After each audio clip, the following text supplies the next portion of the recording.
Shalom Rav. Une petite halakha sur la tfila. Alors regarde, le Shulchan Aruch, il dit Siman Chouf Dalet, il dit que l'homme dans la tfila, il doit bien se concentrer.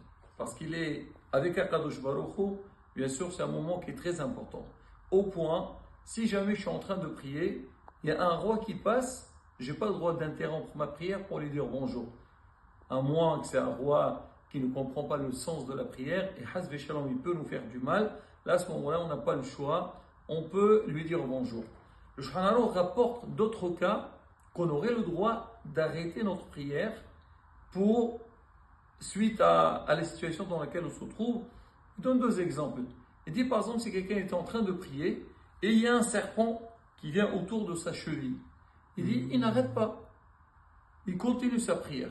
À moins si le serpent, il voit qu'il se dirige vers lui, il y a un danger, là, alors il doit bouger, ou c'est-à-dire ne pas rester l'état où il était.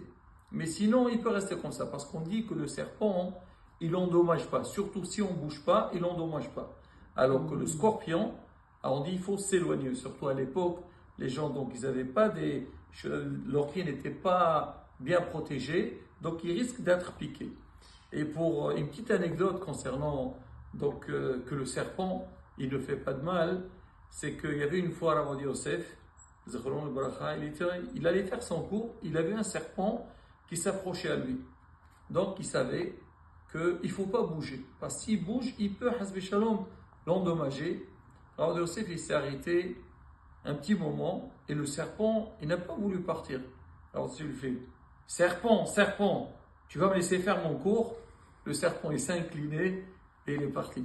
La grandeur de la Torah à la vôtre. Chazak, Rak, merci beaucoup. Merci beaucoup. Merci Hachem pour tout.